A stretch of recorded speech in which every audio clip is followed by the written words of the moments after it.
Greetings, friends. Reformed Stoic, back again with another video. I have a bit of a banger, another banger. Who remembers that one? For you guys tonight. This is based off of some things that I've just kind of heard around, message boards and maybe a chosen ones video here, some random X threads there, or other message board threads there. And then just kind of combined from some research I've done, some experiences I've had, and then I guess you could say just kind of beep, beep, beep, beep, beep, tapping into the Akashic records, pulling it out of my ass, basically. But I'm just going to throw this theory out there, and you tell me what you think in the comments if you feel so inclined. When it comes to leaving the Matrix for real, when it comes to spiritual awakening, enlightenment, these kind of things, I believe that unplugging from the Matrix, so to speak, is really like you're unplugging from a demon. Maybe it's like one demon that you're assigned to, or just from demonic oppression in general. I've kind of come up with a system of 3 different levels of demonic influence. There's demonic oppression, and this is basically based off of what the Catholic Church teaches. I think they got a pretty good system when it comes to spiritual matters. A lot of people do, but theirs works as well. There is demonic oppression when you're not possessed, but you're on a demon's radar, or maybe you're on a number of demons' radars, and they are in your midst, causing problems for you, looking for an entry point. Then, of course, there is possession, when a demon has taken hold of you, and then there is perfect possession, when a demon has taken hold of you for a very long time, and they are basically in full control. Well, my theory is that demonic possession is not only common in the modern world, it is universal, to the point where a spiritual awakening is more or less leaving behind a demon. Maybe undoing a possession, or getting away from demonic oppression. Now, I feel like on some level everyone is demonically oppressed. Like even if you have escaped from possession, you're still demonically oppressed. Like, there are just demons around. Demons are around, and there's the whole arrogant atheist thing. And my view obviously has shifted a lot over the years. I've been feeling around in the dark, trying to figure out exactly what it is that I believe. But when it comes to just hard atheism, like nothing matters, science, nothing else, no spiritual anything, I don't think I'll ever end up there. I'm still rocking with Jesus Christ, but I wrote a manifesto, The Subversive Gospel of Jesus, the Subverter, something like that. Jesus and the Subversive Gospel, something like that. You can check that out. It's in my community tabs. Maybe I'll post it in the description again. I don't know. I don't really have a reason to need everybody to read that, but it's just something interesting that I came up with. Interesting times, interesting things going on in my thoughts, in the world, in my life. I feel like things are changing right now. Like, we are in the midst of big change all over the place. But my theory is that demonic possession is kind of the norm. Like, the normal state for a person is to be demonically possessed on some level. And furthermore, fraternal orders, I don't want to pin it all on Freemasons. Ultimately, I think that Freemasonry was likely subverted by something else as time went on, maybe the Illuminati or the Jesuits. There's reason to believe that the Illuminati was kind of just like the Jesuits in disguise, but without getting too far into that, just fraternal orders, some level of military. I mean, there's kind of like a crossing over of high-level military intelligence, fraternal orders, powers that be, high-level things, but I think kind of a hub for like small towns and then just different towns in general, cities, is lodges, particularly Freemasonic lodges. Something tells me that the Knights of Columbus get up to this kind of thing as well, and other fraternal orders, whether it be, you know, Fraternal Order of the Eagles or whoever, fraternal orders. Military orders like the American Legion. Just these kind of groups, these kind of fraternal orders at a high level. Classic example is high-ranking Freemasonry. You know, that's the classic example. A lot of people pin it all on them. I'm just saying there's other stuff out there that's very similar. And ultimately, my understanding is that at this point is that like Freemasonry has been occupied for a very long time, and it's a shell of what it once was. High-ranking Freemasons or other fraternal order type people, they have an understanding and an interaction with demons. Some people think that, you know, like our government, the CIA, maybe has made contact with aliens. Some people think that aliens are demons. Well, you can call it whatever the hell you want. They just are what they are. You could call them archons. That's the Gnostic perspective. Yo guys, I'm just here doing my editing of this video.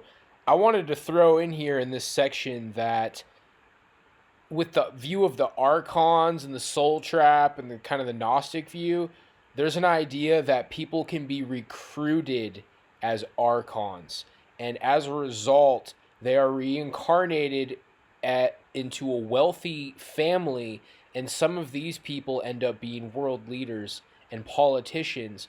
And this also explains people working for these demonic ends to make people cruel and against each other. So the idea is that maybe some high-level politicians are people who were recruited to be archons, or they are archons, and the reward is that they're born into wealthy families and positions of power and status. Just something that I thought fit in with the context of this video. So, back to the video. This world is one hell of a place, and I don't want to get lost in that train of thought, but aliens, demons, archons, monsters, boogeyman, whatever you want to call it, there's some sort of creatures. Even, you know, some people say like the lizard people, the reptilians.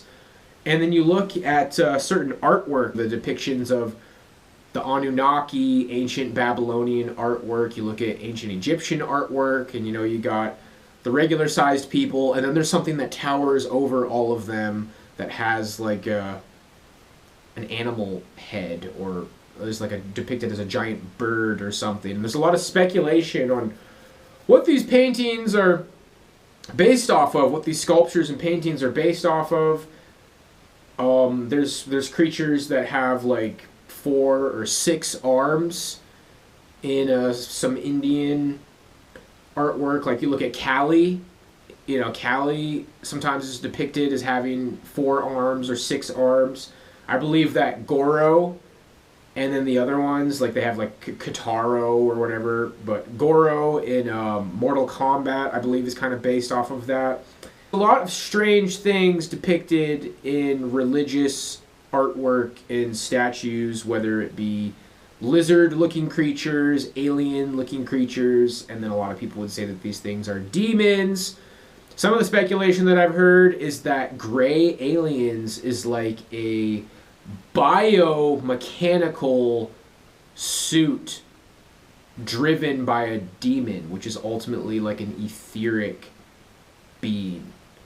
So like an etheric spiritual creature driving a biomech suit. I mean, this video is just a lot of speculation kind of combined together, which is kind of like the 90s point and click video game, The Drowned God Conspiracy, where tragically the guy who made that game stabbed himself in the stomach like 40 times and his wife as well. What an absolute tragedy that, you know, that actually happened that way. I watched a playthrough of The Drowned God Conspiracy, and I definitely think people should check it out. And I won't spoil it for you if you're interested in going down that rabbit hole on your own. But pay close attention to the section with the mummified head of Baphomet, of the Baphomet. I think that might be what got him killed. Or, I'm sorry, what got him to kill himself.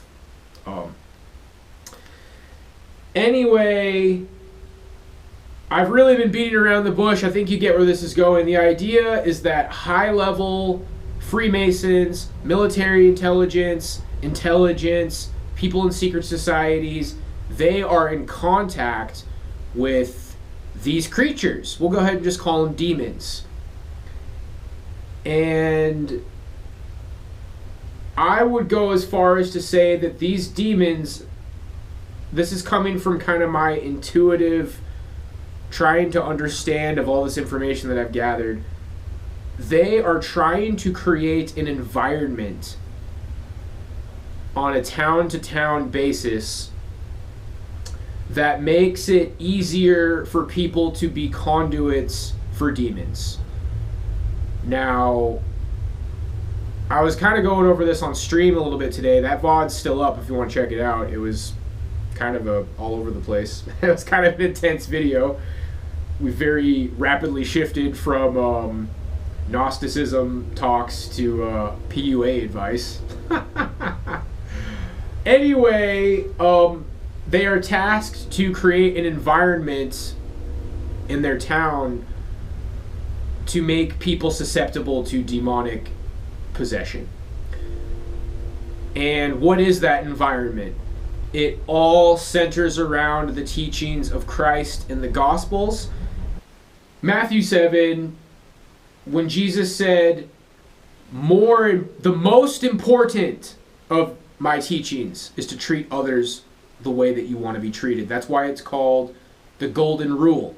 And I always point out how everything in Matthew 7 is kind of meant to be looked at consecutively together. People want to point thousands of years ago. It's like, oh, well, you can't understand any of this unless you're thinking about, in Deuteronomy and the covenanted theology. It's like, no, it's all in context, one after the other. Judge lest not, yea, be judged. The most important of my teachings is to treat others the way that you want to be treated. You will know a tree by its fruits. Not everyone who says to me, Lord, Lord, will be saved. So all of that in context together is like, don't be judgmental, be nice to people, be friendly, be kind. You will know a tree by its fruits. So if you're an asshole and you treat everybody like garbage and you constantly judge people when you're not really even looking at your own problems, or you have your own problems, you're especially judgmental of other people, and you're unkind, well, you'll know that that's a bad tree because it has bad fruit. And I tell you that not everyone who says to me, Lord, Lord, will be saved. The way that I interpret that is that basically Christian narcissists are the ones who will not be saved.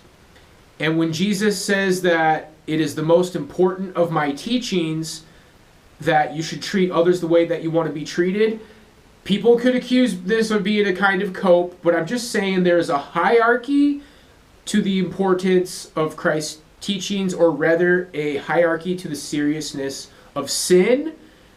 And I think it's safe to say, based off of Christ's teachings in Matthew 7, that sexual sin is not as bad as narcissistic mistreating people. Sin That's very in line with how I see philosophically the world through experience. Men want to have sex. Men are going to struggle with these desires. Men are going to struggle with lust. Women are going to struggle with lust. People are going to struggle with lust. I tend to lean toward the Protestant teaching of when Christ said,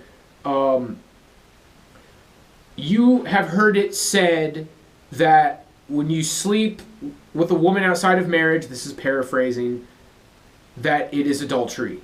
But I tell you that when you look upon a woman with lust, you have committed adultery in your heart. The Protestant interpretation of that is Jesus is telling you that it's so hard to escape from this sin of lust. It leads in that salvation by faith alone direction, because it is nearly impossible to absolve yourself of it. Some do better than others. I always swear by the value of the Catholic system. It's very good for you. In my manifesto, I kind of tell people to, I don't want to say infiltrate the Catholic Church, but that is very in line with kind of what's going on in that manifesto. If you don't follow the teachings of Christ, where the highest teachings is everything in Matthew 7, because the Christians that he doesn't know, the Christians that he says, I never knew you, I believe is narcissists. And I believe that a perfectly possessed person is a narcissist. That is the nature of a demonically possessed person. To be narcissistic, to enjoy tormenting people, to enjoy using and abusing people, to boast up their own ego, to make things about them, to judge. I mean, it's all in line with judgment. The whole judge lest not yet be judged, pick the log out of your own eye before the speck out of your brother's eye. It's so in line with how narcissists are, you know, whether it's the smear campaign, that's all based off of judgment. The recruiting the flying monkeys, that's judging you to a bunch of people to try to turn them against you. It all centers around judgment. So my understanding is that these people in high places in, I say small towns because I'm from a small town, and I recently had a very interesting experience in my small town where I believe I've witnessed this firsthand. It's such a small town that you can just see and account for all of it. The Freemasons, the Knights of Columbus, the military elite, the Chamber of Commerce, the Neighborhood Watch, wealthy business owners who are affiliated with various fraternal orders. You know, it could be the American Legion, Veterans of Foreign Affairs. All of these kind of fraternal organizations, these head organizations, they try to create an atmosphere of judgment in the town. And I think a lot of people are useful idiots for this regime, but I think high levels, high-ranking Freemasons, people initiated into this dark managerial city management kind of a cult, they are doing the work of demons. And demons are able to possess low vibration people who do not follow the teachings of Christ. So people are like, oh, you don't really know the Bible, or oh, I want to debate you, or oh, you should debate this guy. But like, hey, you know what? You don't have to agree with everything I say, but I believe that we went over this on my stream earlier. Christ authoritatively taught the way. And some other people, some very wise men, Stoics, Lao Tzu, Confucius, Buddha, Eastern philosophers, Plotinus, Plato, Pythagoras. There's a lot of people, a lot of wise men who I believe have kind of like tapped in to some of this knowledge. But Christ authoritatively taught it in its entirety. And I checked this with Grok. Not that AI is the end-all, be-all of everything, but I believe a lot of religious people are scared to hold their religion up to AI. And they'll write it off, and they won't even give it a shot.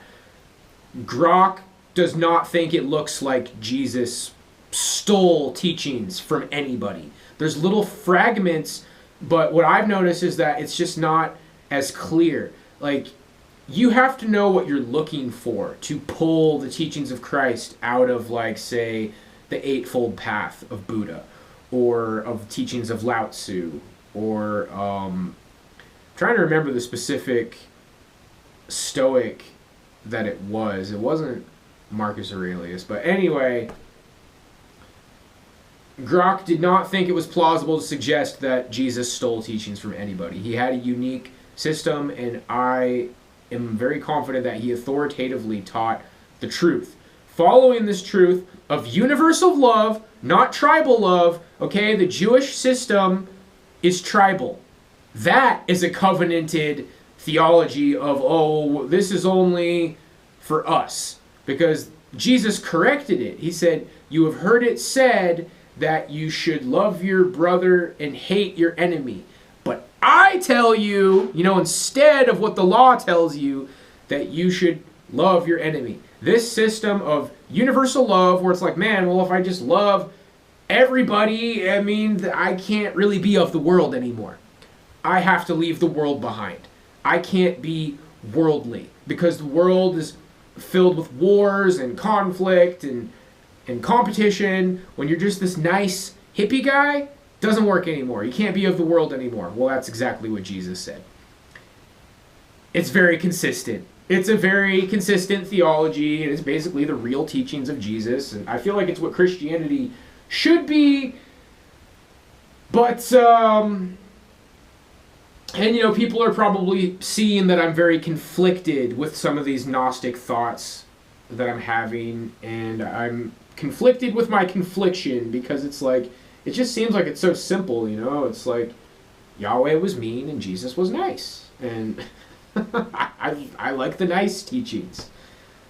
But yeah, so this video is a combination of something very complex, a system of elite military fraternal orders, city management organizations, trying to create an environment of judgment and hatred and a narcissistic nature of the town. And a lot of people are useful idiots for this regime, because they're probably possessed, and they just think that things should be that way for their monkey brain logic. They don't really think too hard about it. Not everybody's like a deep philosopher or anything. But there are people walking amongst these small town lodges, maybe people visiting, people collaborating, people visiting from a higher ranked lodge, or a lodge where higher ranked people stomp around, that they know exactly what's going on. They are communing with demons, and these demons are literally telling them, you need to make people in your town more judgmental, more ruthless, more cold, more competitive, because this is how we take dominion. And the real enlightened individual, the person who has really left the matrix, you have a friendlier nature. And for me, I feel like I was kind of naturally born that way, and I tried to fit into the world, but I failed. And I believe that part of the reason I failed is because of some of this superficial black pill bullshit that caused me not to fit in, like, being short, bald, maybe being kind of spurgy. Like I said, I have narcissistic abuse syndrome. But, blessed are the meek, for they shall inherit the earth. So my failings, my inability to fit in society, well, you could say that's a kind of meekness. you could say, like the strong dominate in society and the meek fail. The meek shall inherit the earth. And man, I'll just bet this makes some people mad, bro. People really don't like when the teachings of Christ are just really in line with like what I'm teaching right now. It's like, no, Jesus didn't say that losers were going to inherit the world. But he really did on some level. Like, he didn't say losers, but yeah, the meek. Blessed are the meek. Blessed are the merciful. Yeah, how about that? Like, I had a nice nature inherently as a child, but I definitely was like trying to compete and fit in with this worldliness, and ultimately I think what really saved me from falling into that was just being a Spurg burger in paradise and just blowing it.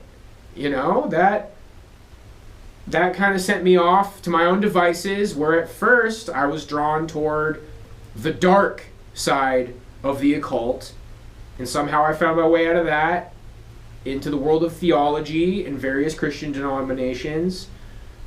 Now I think maybe you could say I'm headed towards some sort of a light side of the occult that Christ is the king of, and I think Christ is the king of everything. And I apologize to those who feel threatened by my new brand of teaching or think that it's heretical. I would debate anybody on the teachings of Christ, as I believe that I'm becoming well versed in it.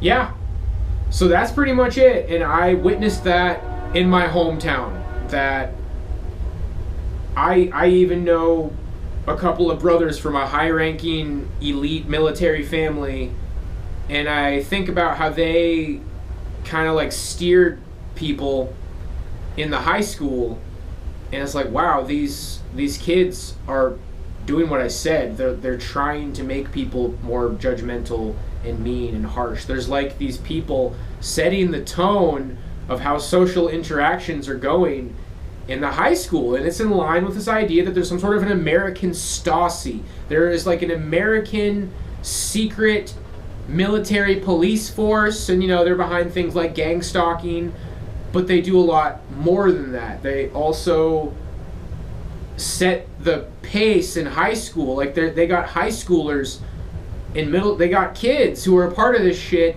and they're instructed to encourage other children to be angry and mean and judgmental. And do they understand? Whoa, that's what the demons want, huh, Dad? Most people don't understand it. The high-ranking, elite, upper echelon, high-ranking Freemasons, or maybe the CIA officials, or there's a lot of stuff out there other than just Freemasons, is the point. But there are people at the highest levels who understand this is priming society for demonic dominion and oppression. Most people are struggling with demonic possession, and I would say that a true blue lifelong narcissist is perfectly possessed, meaning they have basically been replaced by a demon. And unfortunately, things like trauma and abuse can make the way for that. It seems like trauma and abuse can either create a perfectly possessed narcissist or a chosen one, who I believe is somebody who started off with a more empathetic nature and just had some sort of a spiritual favoring. Maybe it's luck, maybe it's guidance. When you leave the Matrix, my friends, it's because you have become too hybration for demonic control. Now, I believe personally that I'm demonically oppressed.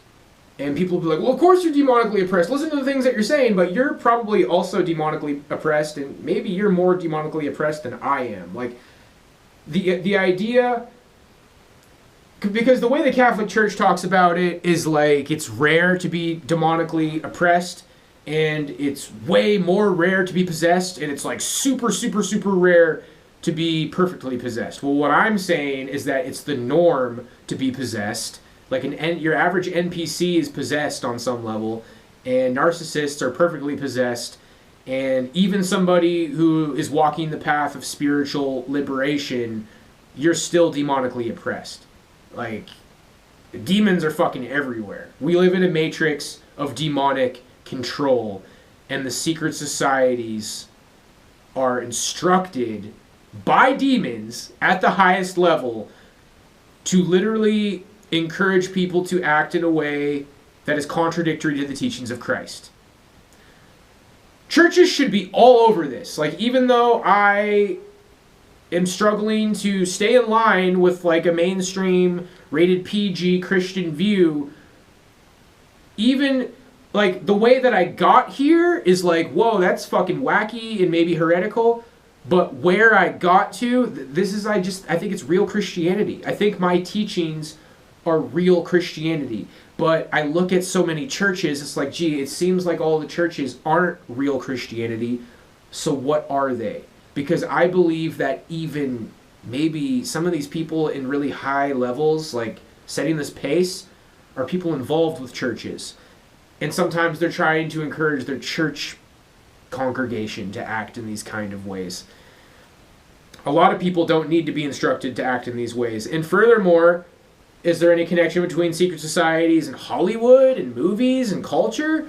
Culture's encouraging people to act in these ways. Movies is encouraging people to act in these ways. Music, think about the pace that rap music and rap hip-hop culture has set. Like, this is the big picture.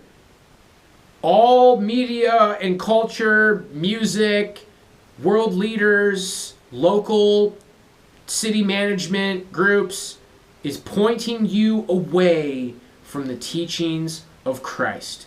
Judge lest not ye be judged in a world of cancel culture. Okay? That is my theory. Okay, nobody taught me this. I didn't read it in a book. This is what my intuition tells me. That's the matrix that we're living in. And I'm walking a path out of it, but I still have demons. And, I'm not making excuses, And then I teach these, like, Andrew Tate self-help pickup advice type of things like I did today, which is pretty extreme, like women like men who cheat and stuff. It's of the world, boys. I mean, a lot of the New Testament was saying that, a lot of the holiest of men are going to walk this world alone without a romantic partner. Ultimately, I think society is turning toward wickedness. I got a really bad feeling from Trump's address today. Okay, I said that Trump was old. I just got a really bad feeling from the address. Like, in the beginning, just saying that Joe Biden was the worst president ever. It's really immature, is what it is. It's really immature to, like, smash Biden's presidency. And then the room was filled with all these Democrats who wouldn't stand. Like, the problem with society, with Western United States, is that half of the country is far left and then half of the country is far right. Like, bro, it doesn't matter who's in the White House at this point. It's capture the flag. We're playing capture the flag where Democrats are just chomping at the bit to get back in office, and that president's going to do a bunch of executive orders and try to undo everything Trump does. And it's like somebody with bipolar disorder, dragging the country violently back and forth. And, like, at some point, something crazy is going to happen, dude. And it's not going to be undone. Nobody is going to change how half of the country feels. This country is completely divided in half, and it's hatred. The left hates the right hates the left. And, there's some things that I think I like about what Musk and Trump are doing, and there's some things that I'm very skeptical of, and there's some things that I admit. Because, we live in this world where it's like, he's going to talk about defunding Ukraine, And we'll talk about how extreme that is or isn't, but he actually did it. Like, he just straight up pulled the plug on Ukraine. It's like, wow, that happened. And now we're talking about leaving NATO. The big stuff. And I'm a philosopher. I'm not really a political scientist, if you will. But, you know, it's not that my opinion on it isn't valuable. It's just like, what I know is that big changes are happening. The country's more divided than it's ever been. And this is exactly in line with what the demons want. And strange things are coming, my friends. So for you in your path to self-betterment and spiritual attunement, alignment with the Most High, and just a greater way of being. And, you know, I just don't believe in, like, fear. It's like, you better fucking get right, or else God is going to pluck your eyes out and stomp on your head, and you're going to burn for all eternity. And then people are just like, oh, well, it's just going to be uncomfortable when you're not in the presence of God. I mean, I focus on that it's better to be saved or enlightened than it is to suck to not be saved or enlightened. It's just like, just don't look down, man. That's the way I say it, is just don't look down. Yeah, hell is down there. There's no getting around it. Christ talked about hell a lot. It's something. He didn't go into like specific detail, but you know, the gnashing of teeth and weeping outside of the kingdom of heaven. But hey, let's say that the kingdom of heaven is nirvana and that hell is here on earth and reincarnation. Well, there's a lot of gnashing and weeping of teeth here. And I know that's like hippie, liberal, new age spiritual horseshit to a lot of people, but as time has gone on in my life, I've decided that it's worth considering. So the teachings of Christ are all the same regardless of what you believe about that. That you just need to leave the world behind. You need to not get caught up in this hatred, man. You should not be feeling like really deep, angry, hateful feelings about people because of their political standing right now. I, on some level, consider myself a white nationalist. And a lot of people think that's really extreme. It's not out of hatred. It's out of, like, I think I also support black nationalism. I think I support just kind of anti-segregation.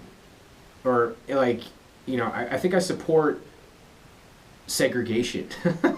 It's what it comes down to, because it's just, you put all these cultures in a bag, you mix it up.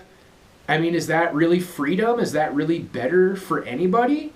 It's not that you can't have friends of different cultures. It's just that I think this is all a ploy from governments to create a society that's very prone to not being stable.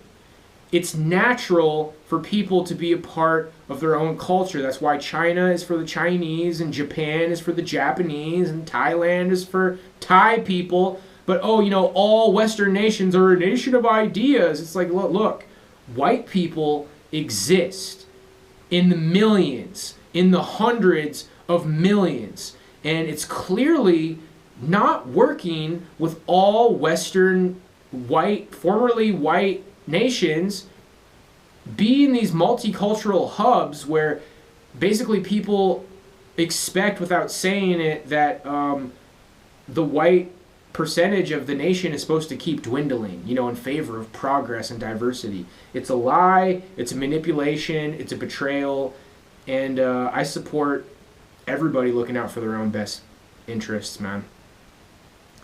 I want to see, regardless of what race you are, I want to see you happy, healthy, thriving. If you have a family, I want your family well educated and fed and to be successful and to make their way in the world. And I think the best way for people to do that is to have real communities with people like themselves. And my interpretation of, you know, helping your neighbor and loving your neighbor is like, hey, well, instead of letting everybody from Mexico in our country, why don't we spend some time and money and military effort to fix Mexico? That's the way that I see it. I feel like a lot of what I've witnessed and experienced in my time is that multiculturalism is a lie. And it's a form of government control. There's an Aristotle quote. It is the habit of tyrants to prefer the company of aliens. Citizens they feel are enemies, but aliens will offer no opposition. Maybe I'll post it. Okay, guys. Well, more than anything, this is just kind of my birthday rant. But yeah, demonic matrix, perfect demonic oppression, possession, perfect possession, perfectly possessed people are narcissists. The elite are working with demons to make society in a way that is the opposite of what Christ taught, and it just all points to the importance of Christ's teachings. And yeah, I mean, society is also saturated with pornography as well, but I'll tell you what, man, in a world where it's harder for the average guy to settle down and have a wife and a family and, not be sexually frustrated and angry, that's a world that fuels more hatred and conflict. And it's interesting how I say that, like, the worst sin is being cruel to people, and that, the sexual sin is a little bit underneath it. Now, keep in mind, Christ said that anyone who causes the little ones to sin is better off with a mill around their neck in the middle of the ocean. So, anybody that hurts children in any way, Christ made it pretty clear. So, just throwing that out there for anybody who needs that clarified. But, somebody with, like, a pornography addiction, somebody who takes part in hookup culture, it's bad. You should work on it. But we live in this sexually liberated society, and it's leading toward hatred. Like the first level of sin is leading toward the next level of sin. First people are sexually deviant. Like, you think about the 70s, free love, like, oh, everything was free love and free sex, and yeah, man, everybody loves each other, man. Well, what happened 30 years later? What happened 40, 50 years later? Now everybody fucking hates each other because only like 20% of men are getting laid. And it's not quite that dramatic yet, but, when it comes to the younger groups, like the younger millennials and the Zoomers and Alpha, like, that's the direction that things are headed, man. And that becomes more obvious every day. So that's what I have for you guys. That's a lot to chew on. This is my birthday rant, and I hope you enjoyed it. God bless. Try to step out of the world, be in the world but not of it, and just be good to people, bro. I respect people's viewpoints, but Judaism is the tribalist religion. I believe that Christianity is the universal. We're supposed to be good to everyone. Blessed are the merciful. Blessed are the meek, in the world but not of it. God bless. Until next time.